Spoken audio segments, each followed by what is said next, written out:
श्रीपुरुषोत्तमं च परमं धामाक्षरं ज्ञानदं वन्दे प्रागजिभक्तमेव मनघं ब्रह्मस्वरूपम् उदा वन्दे यज्ञपुरुषदासचरणं श्रीयोगिराजं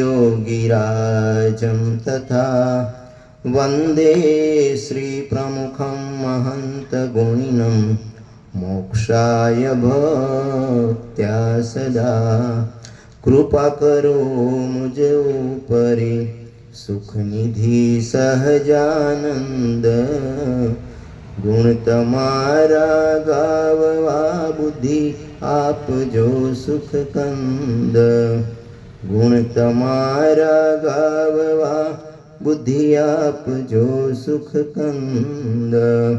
श्री स्वामिनारायण भगवान की जय। अक्षर पुरुषोत्तम महाराज की जय। सियावर रामचंद्र भगवान की जय। राधा कृष्ण देवनी जय। उमापति महादेव की जय। कष्टभंजन हनुमान जी महाराज की जय। गुणातीतानंद स्वामी महाराज की जय। प्रमुख स्वामी महाराज की जय। प्रगट गुरु हरि श्री महंत स्वामी महाराज की जय। सूरत अक्षरधाम महोत्सव की जय। परम भक्तराज जीवनदादा अक्षर निवासी थया ए निमित्ते આજે આપણે પ્રાર્થના સભાનું આમ તો રોજ કથા વાર્તા થાય કે પહેલો દિવસ આજે પ્રાર્થના સભાનું આયોજન થયું છે। બહુ જ સારી વાત કહેવાય। આપણે જોઈએ કે આ મૃત્યુ લોકની અંદર મૃત્યુ તો નિશ્ચિત છે, પછી ચાહે ભગવાન હોય કે સંત હોય, આ ધરતી ઉપર જેને જન્મ લીધો મૃત્યુ લોકમાં એનું મૃત્યુ નિશ્ચિત છે। પણ ભગવાનના ભક્તના ઘરે અને બહાર એમાં શું તફાવત છે? ઘણો બધો કે બીજે બધે જોઈએ તો જો આવી રીતે શોકમય જીવન હોય, રોકકળ હોય, પણ ભગવાનના ભક્ત જ્યારે ધામમાં જાય ત્યારે એના ઘરે આવું ભજન કીર્તન એ બહુ જ મોટો વિચાર કહેવાય। એ બધાના ભાગ્યમાં હોતો નથી। મહારાજે સ્વયં વચનામૃતની અંદર વાત કરી છે, પ્રથમનું 14, પ્રથમ 77 ને લોયા 3 કે ભગવાનનો ભક્ત જ્યારે દેહ મૂકી અને મૃત્યુ પામે, કહેતા કે એ ભગવાનના ધામને જ પામે છે। કારણ કે ભગવાનના ભક્તની ગતિ ક્યાંય અકળ નથી કીધી। ભગવાનનો ભક્ત ચાહે અપમૃત્યુ થાય, ચાહે કોઈ અકસ્માત થાય કે ગમે તે રીતે એનું મૃત્યુ થાય, પણ ભગવાનનો જે ભક્ત એ દેહ મૂકે ત્યારે એની ગતિ ભગવાનના ધામની અંદર જ હોય છે। જો આ ભગવાને વાત કરી એટલે કહેવાનો મતલબ કે ભગવાનના ભક્ત જ્યારે દેહ મૂકીને ધામમાં જાય ત્યારે ભગવાનના ભક્તના ઘરે છે ને આનંદ ઉત્સવ જેવું વાતાવરણ હોય, શોકમય વાતાવરણ બહુ ઓછું હોય। એટલે ભગવાનની ભક્તિનો આ એક બહુ જ મોટો લાહવો છે। હવે ભગવાનની આપણે ભક્તિ તો કરીએ છીએ, પણ એની અંદર પણ ઘણો બધો ફેર અને તફાવત હોય છે। આપણે વચનામૃતની અંદરથી એક વાત વાંચી અને આજની કથા આપણે શરૂ કરીએ કે સ્વામિનારાયણ હરે વચનામૃત પ્રથમનું પહેલું અખંડ વૃત્તિનું સ્વામિનારાયણ હરે સંવંત 1876 માગસર સુધી ચોથને દિવસ શ્રીજી મહારાજ શ્રી ગરડા મધ્યે દાદા ખાચરના દરબારમાં સાધુની જાયગાને વિશે રાત્રિને સમય પધાર્યા હતા અને સર્વ શ્વેત વસ્ત્ર ધારણ કર્યા હતા અને પોતાના મુખારવિંદની આગળ સાધુ તથા દેશ દેશના હરિભક્તની સભા ભરાઈને બેઠી હતી। હવે આ વચનામૃતની અંદર ઘણા બધા પ્રશ્નો છે, પણ એની અંદરથી આપણે એક પ્રશ્નનું વાંચન કરવાના છીએ। મુક્તાનંદ સ્વામીએ પ્રશ્ન કર્યા છે, બીરા હરિભક્તોએ પ્રશ્ન કર્યા। એમાં એક હરજી ઠક્કર એ મહારાજની સભામાં બેઠા હતા। હવે આપણે જો વિચાર કરીએ તો મહારાજ ગઢડાની અંદર સંવંત 1860-61 ની અંદર આવ્યા છે અને આ વચનામૃત 1876 ની અંદર ઉદ્બોધાણું છે પહેલું, એટલે 16 વર્ષ થઈ ગયા છે। કેટલા? મહારાજ 16 વર્ષ ગઢડાની અંદર બધા હરિભક્તો એનો લાભ લે છે ત્યારે આ વચનામૃતની અંદર હરજી ઠક્કર પ્રશ્ન કરે છે.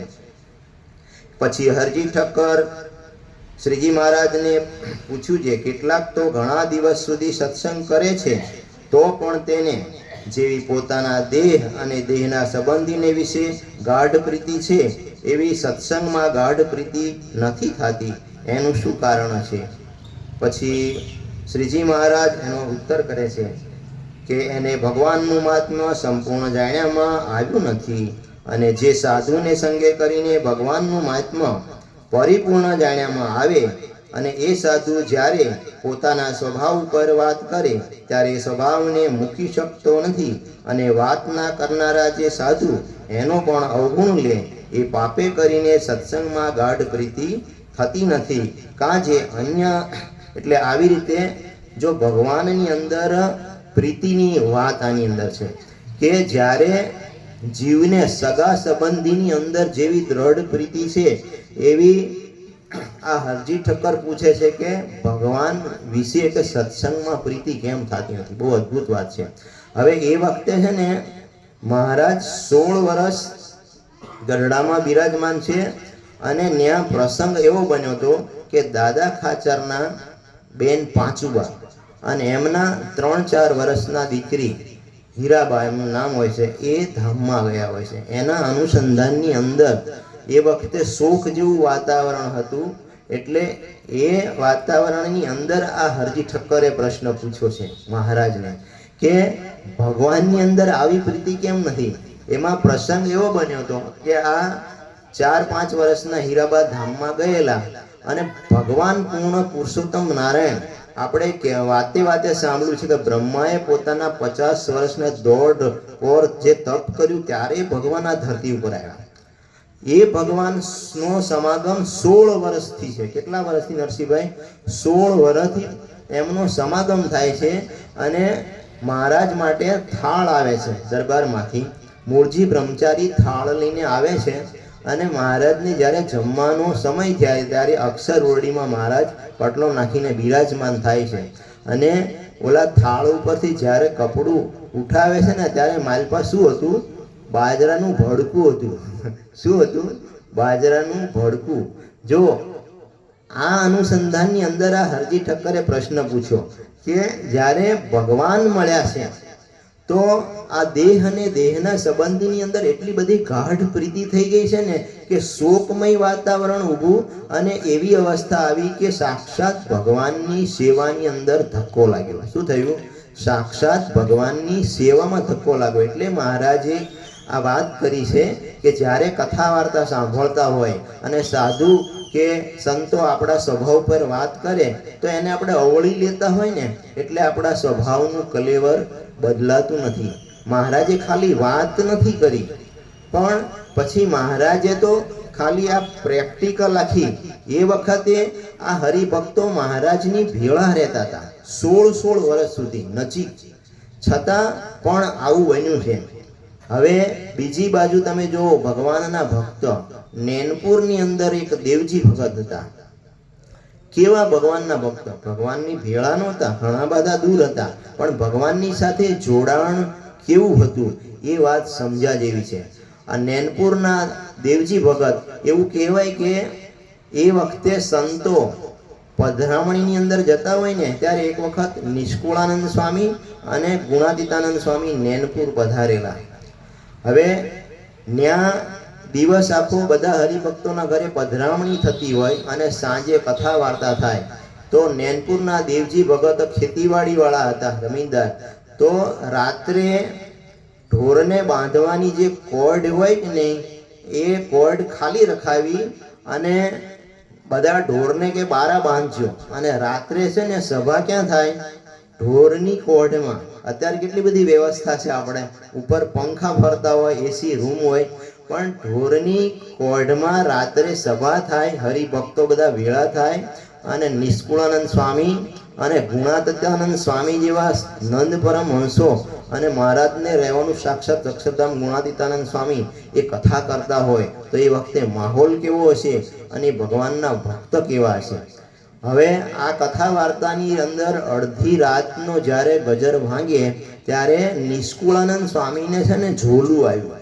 નિષ્કુળાનંદ સ્વામીને ઝોલું આવ્યું ત્યારે એ પોતે બોલ્યા કે ભગત, તમે સવારના અમારી ભેળા ફરો છો તો તમે છે ને હવે થાક્યા હશો, એટલે તમે આરામ કરો અને અમે પણ હવે આરામ કરીએ. ત્યારે આ નૈનપુરના દેવજી ભગત બહુ સારી વાત કરે છે, જો સમજ્યા જેવી. આ એક સમજવાની વાત છે. નૈનપુરના દેવજી ભગતની ભગવાન સાથેનું જોડાણ કેટલું જબરજસ્ત અને એમની સ્થિતિ કેટલી ઊંચી હતી એ આ વાત ઉપરથી ખ્યાલ આવે. આ દેવજી ભગત નિષ્કુળાનંદ સ્વામીને વાત કરે છે કે તમે જે થાકવાની વાત કરો છો ને, તો થાકવાની વાત તો બાજુ ઉપર, પણ હજી મારે વાડીએ જવાનું છે અને મારી વાડીની ફરતા, બહુ મોટી વાડી છે, ફરતા 2 ચક્કર મારીશ વાડી ફરતા, અને 2 આંટા મારી અને પછી હું જ્યાં જે મેળી જેવું કરેલું હતું છાપરું વાડીએ હોય ત્યાં આગળ બેઠા બેઠા નિયમની 200 માળા ફેરવીશ. કેટલી? 200 માળા નિયમની કરીશ. પછી એવું કહેવાય કે નિંદ્રા છે ને આમ 2 રાશવા આવીને ઊભી હશે. નૈનપુરના દેવજી ભગત એવું કહેશે કે નિંદ્રા 2 રાશવા દૂર આવીને ઊભી હશે. પછી હું એને કહીશ ને કે આવ, પછી એ ઊંઘ કે નિંદ્રા આવશે. જો આવી નૈનપુરના દેવજી ભગતની એ વખતે સ્થિતિ હતી. ભગવાનની ભેળા નહોતા, બહુ જ દૂર હતા. હવે આ નૈનપુરના દેવ, ત્યારે ગુણાતીતાનંદ સ્વામી એવું બોલ્યા કે ઘણા બધા હરિભક્તોને સમાગમ કરાવવા અને દર્શન દેવા અમે જ આવી છીએ, અને આ હરિભક્ત એવા છે કે એમના દર્શન કરવા અમે આવી છીએ. ગુણાતીતાનંદ સ્વામી આવું બોલેલા નૈનપુરના દેવજી ભગત વિશે. જો આ નૈનપુરના દેવજી ભગતને એકનો એક દીકરો હતો અને એને નિરાવરણ દ્રષ્ટિ હતી. ભગવાનની મૂર્તિનું એને અખંડ દર્શન થતું.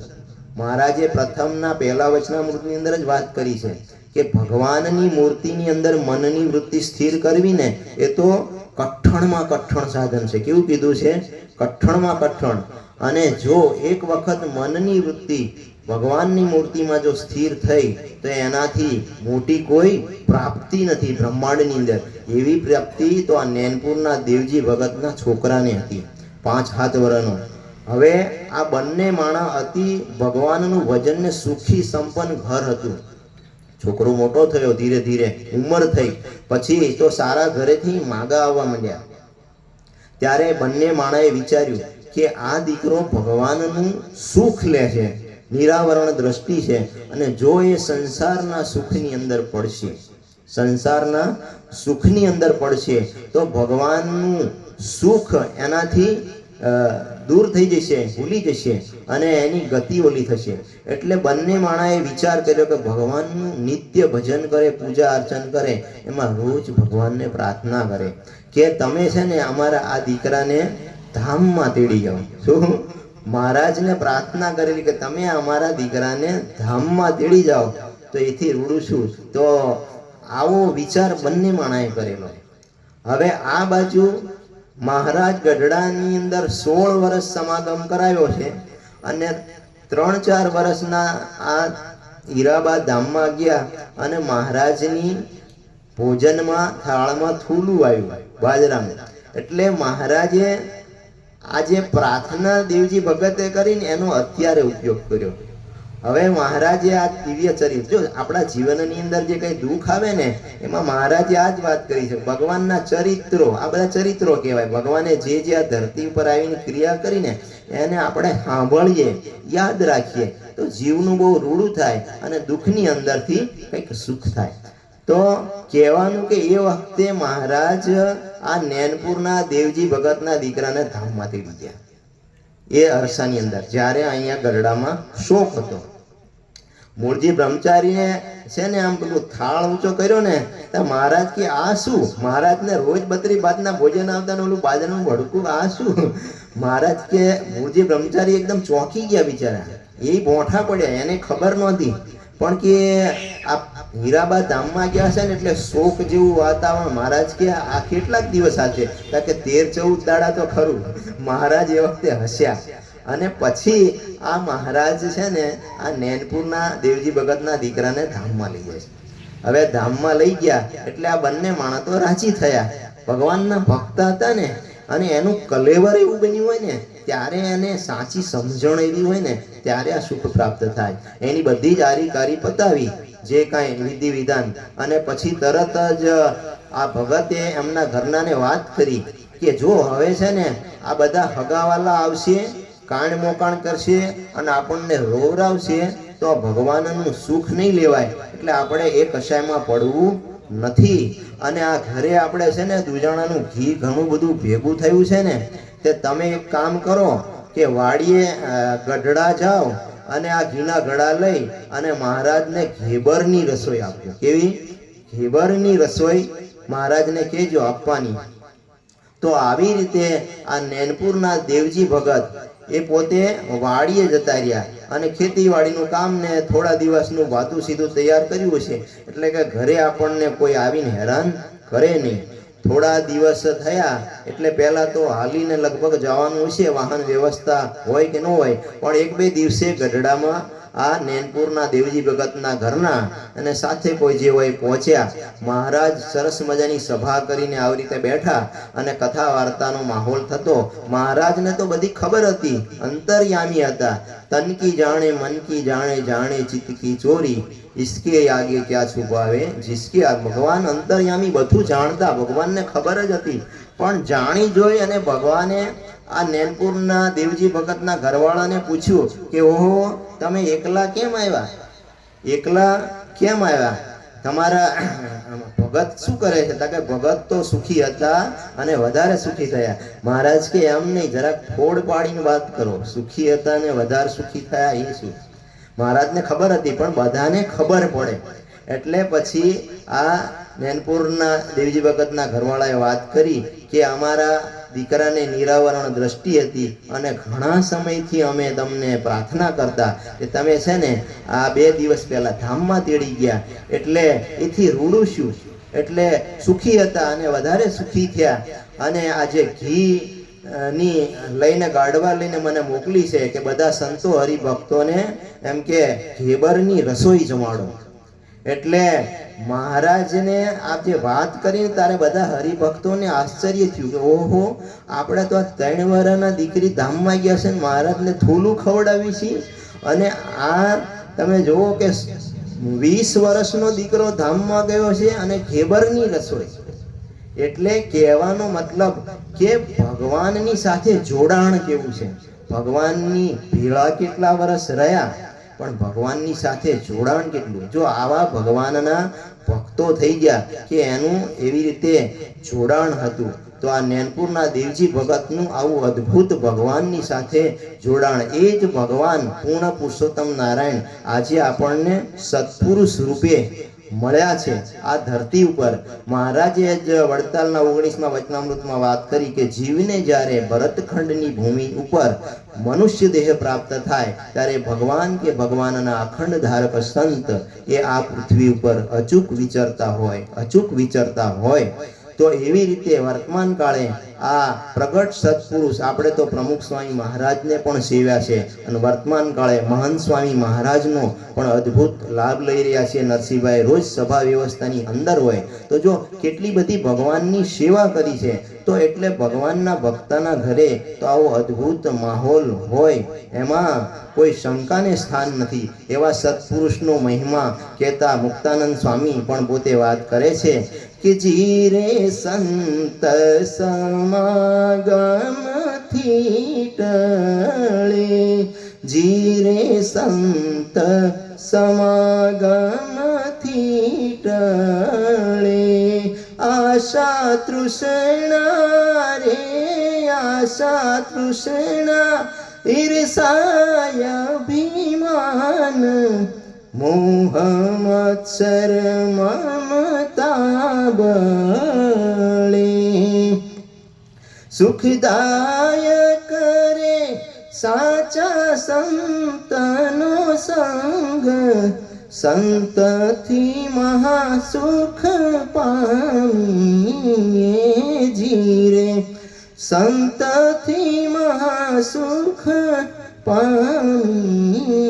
જો એવા સત્પુરુષ આપણને મળ્યા છે ને એટલે આવા હરિભક્તોના ઘરે આવી અદ્ભુત સભા થાય છે. કારણ કે આપણું કલેવર બદલાણું છે, કંઈક તો ફેર અચૂક પડ્યો છે.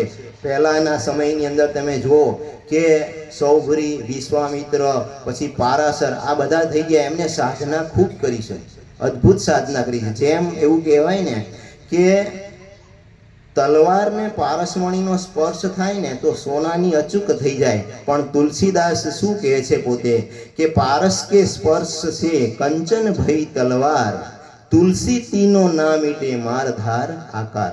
જો પોતાની બાહુબળેથી ગમેની તપસ્યા કરે પણ એના સ્વભાવ બદલાતા નથી. આ સૌભરી ઋષિએ તો કેટલા વર્ષ તપસ્યા કરી અને એની કથા આપણે આખી સાંભળી, ડિટેલમાં જવું નહીં. પણ એમ કે એમના સ્વભાવ બદલાણા નથી.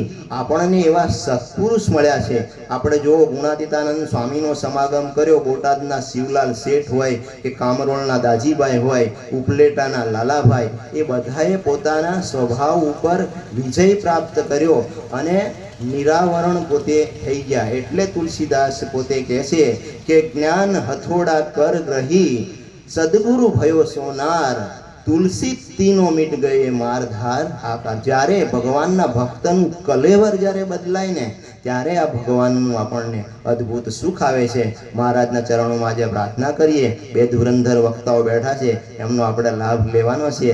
તો એવું અદ્ભુત કલેવર આપણું થાય અને અંત સમય સુધી ઈષ્ટદેવ પૂર્ણ પુરુષોત્તમ સ્વામિનારાયણ ભગવાન અને સદગુરુ એવા આપણા મહંત સ્વામી મહારાજ, એમની આજ્ઞા એ જ આપણું જીવન બની રહે, એમની ઈચ્છા એ જ આપણું જીવન બની રહે. એ જ એમના ચરણોમાં પ્રાર્થના. શ્રી સ્વામિનારાયણ ભગવાન.